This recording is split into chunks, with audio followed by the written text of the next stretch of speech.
Olá, alunos do Prepara, sejam muito bem-vindos a mais uma aula. Eu sou a professora Adriana Alonso, sou pedagoga, mestra e doutoranda em educação e hoje eu venho aqui auxiliar vocês novamente, para a efetivação do tão sonhado concurso público, assim como eu também ingressei aí na carreira pública em 2018, como professora de EMF, mas também fui aprovada no concurso de professora de EMEI, ok? Bom, então vamos lá, Vamos estudar hoje um pouquinho. Hoje nós vamos estudar mais especificamente um capítulo de livro denominado A Aprendizagem de Ser Educador, ok? Esse capítulo ele está inserido no livro intitulado A Educação que Desejamos, Novos Desafios e Como Chegar Lá. Esse livro foi escrito pelo autor José Manuel Moran, que é uma grande referência aí quando a gente discute e quando a gente aborda os aspectos das inovações na área da educação, ou seja, das novas tecnologias, Então a gente passou aí por um momento, estamos ainda vivenciando um momento de pandemia e a gente pôde perceber o quanto a gente precisa, da inovação na educação, das novas tecnologias, o quanto que elas podem ser benéficas considerando os processos de ensino e aprendizagem no ambiente escolar. Então, eu creio que esse autor já vem sendo muito cobrado nos concursos públicos, portanto, eu acredito que agora para o nosso concurso aí, ele também será cobrado aí de uma forma um pouco mais, digamos assim, talvez ele caia de uma forma mais efetiva aí nos concursos públicos, como ele já vem caindo, ok? Então, esse livro, a primeira edição dele, ela foi publicada em 2007. Então, esse livro tem mais de 10 anos, mas como a gente vai poder perceber ao longo do nosso estudo desse capítulo, A Aprendizagem de Ser Educador, nós vamos perceber o quanto ele é atual, O quanto ainda nós estamos vivenciando, muitas das vezes, os mesmos problemas na área da educação, na área das escolas, Então, esse autor, ele é muito importante aí e eu creio que ele será uma grande pedida aí nos próximos concursos, ok? Bom, então a gente vai conversar um pouquinho, O autor ele vai trazer aí várias etapas, vários momentos, desde a iniciação na carreira até o processo de consolidação, ele vai trazer aí vários momentos aí, as etapas, de como a gente se torna um educador, quais são as dificuldades, quais são as crises que nós enfrentamos, não é mesmo? Quais são os percalços, mas também quais são as alternativas, quais são as soluções que nós, então, como educadores, nós vamos vivenciar, Isso vai depender, como a gente vai perceber, e o autor vai afirmar isso, vai depender de vários aspectos, a maneira como nós vamos lidar com esses momentos de crise, com esses momentos de dificuldade. Bom, então para começar, eu vou trazer aqui várias palavras-chave para vocês, inclusive está nas questões, São palavras-chave que estão nas questões dos concursos, porque eu creio que, assim como algumas questões da VUNESP, eu creio que podem ser aspectos primordiais aí que vão estar sendo considerados para os próximos concursos na área da educação. Então, o primeiro aspecto que eu vou apresentar para vocês, a ideia central do texto aqui, é que o autor, ele vai o tempo inteiro durante esse capítulo, o tempo inteiro durante, eu diria, como eu li o livro como um todo, mas o foco aqui é só o capítulo, mas ele vai trazer essa noção de o educador como um especialista no conhecimento e na aprendizagem, Então, eu já coloco aí para vocês duas palavras-chave, anotem aí. O autor desse capítulo, o autor desse livro, ele concebe o educador como especialista no conhecimento e na aprendizagem. Então, aí nós temos três palavras-chave: especialista no conhecimento e na aprendizagem. Mas, professora, como assim, especialista no quê? Ele precisa dominar o conteúdo? Sim, o autor vai colocar aqui, sim, os educadores, nós precisamos dominar o conteúdo, nós precisamos dominar os aspectos do saber, como ele vai colocar. Mas também o educador é um especialista na aprendizagem. Mas, professora, na aprendizagem do aluno? Sim, na aprendizagem do aluno, como nós bem sabemos. Mas, considerando o título do capítulo, a aprendizagem de ser educador, o professor, ele também, o educador, como ele chama aqui na obra dele, vamos padronizar esse termo, porque ele vai utilizar de uma forma muito recorrente na sua obra, ele vai utilizar o termo educador, portanto, nós vamos convencionar esse termo aqui, ok? Então, ele vai colocar que o educador, ele é um especialista no conhecimento e na aprendizagem. Na aprendizagem também de se tornar um educador, Porque o autor ele vai colocar isso, que não é apenas na aprendizagem de adquirir conhecimentos para a sua prática pedagógica, mas também para a aprendizagem de como se tornar um educador, como que é ser um educador. E aí também ele vai colocar, né, que ao longo dos anos, e aí já é uma visão do autor, ao longo dos anos e da experiência, é desejado que o educador aprenda a ser um profissional. Anotem aí mais 3 palavras-chave que eu creio que são muito importantes.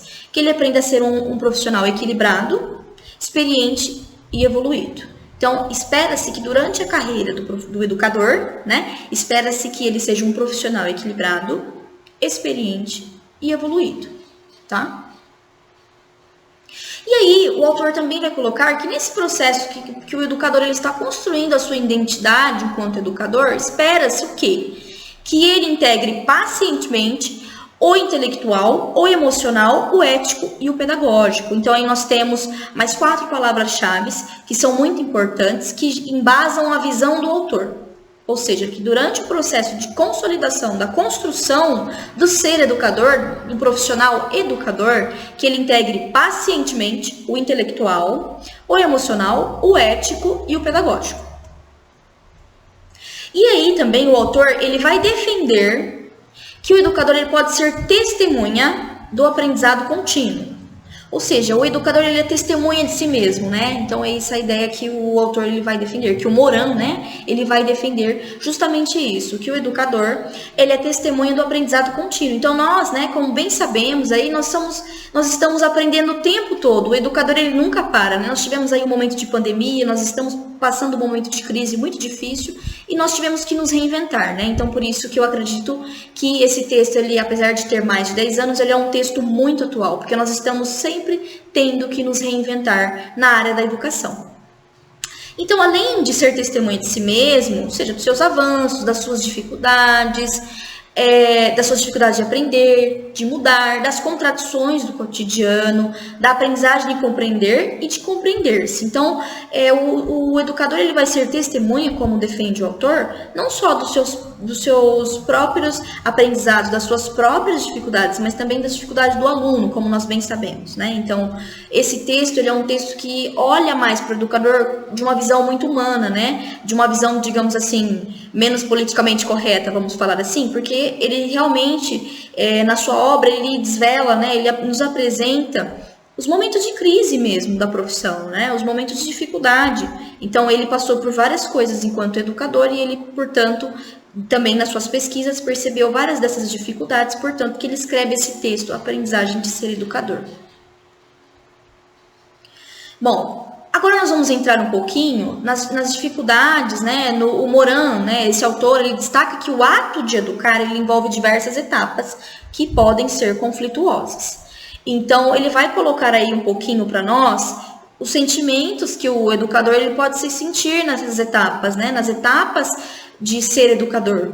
Então, ele coloca que o educador ele pode se sentir perdido. Então, essas palavras que eu estou trazendo aqui para vocês não são sinônimos, são palavras que estão descritas no capítulo do livro.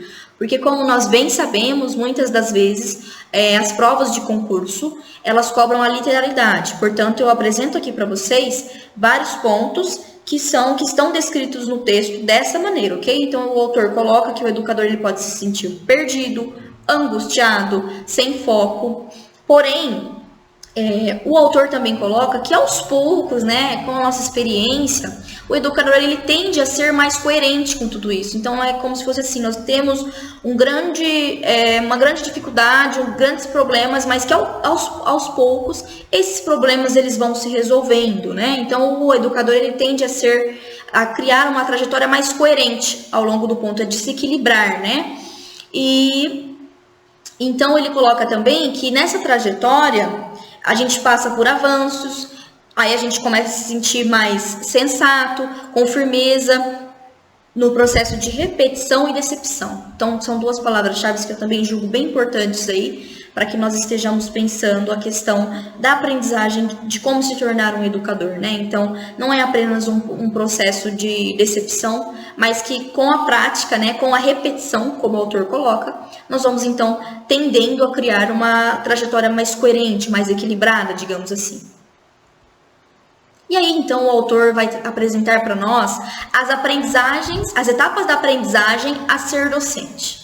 Então, aí, prestem bastante atenção, porque Depois que eu apresentei para vocês em linhas gerais qual é a ideia do autor, ou seja, de que a gente aprende constantemente, que nós não somos os detentores do saber, mas que nós passamos também por momentos de dificuldade, né, e momentos de crise. Aí o autor vai então embasar, né, vai ressaltar, vai discutir conosco, com o leitor, quais seriam essas etapas da aprendizagem a ser docente. Então, quais são essas etapas que nós passamos para nos transformarmos em educadores, né, em docentes? Aí ele vai colocar a primeira, e eu já vejo isso também como uma questão de prova, qual seria então a primeira etapa da aprendizagem a ser docente? A iniciação, né? Então, como o próprio nome já diz, o início de tudo. Como que tudo inicia, né? Ele coloca que é uma etapa de aprendizagem, de insegurança. Porque imaginem vocês, né? Nós somos estagiários, imaginem vocês, tentem trazer isso para a vida de vocês. Nós iniciamos, nós não sabemos como lidar, nós temos medos, temos sentimentos controversos, medos, enfim, ele coloca vários medos que surgem nesse momento, né? Inclusive de insegurança. Medo dos alunos não prestarem atenção nas aulas, e aí eu estou colocando as palavras do autor, ok? Medo dos alunos não prestarem atenção nas aulas, medo de que eu, professor, não saiba responder as perguntas dos alunos, que o aluno me faça uma pergunta difícil e eu não tenha resposta, e portanto eu preciso me preparar mais para isso, né? De não ser aceito pelos alunos, pela comunidade escolar, de ser ridicularizado frente aos demais. Então, todos esses medos aí fazem parte, então, do processo de início de carreira, né? Eu lembro que quando eu iniciei, não faz tanto tempo assim, como eu já coloquei aqui para vocês, quando eu iniciei na minha carreira, eu também tive vários desses medos, até hoje eu tenho alguns, né? Porque a gente precisa, de fato, dominar o conteúdo para estar conversando com o aluno. Então o professor ele encontra bastante dificuldade nesse sentido, né? No começo o aluno vai fazer uma pergunta, eu não vou saber responder. Então assim, faz parte desse processo de início, como o autor coloca, ok?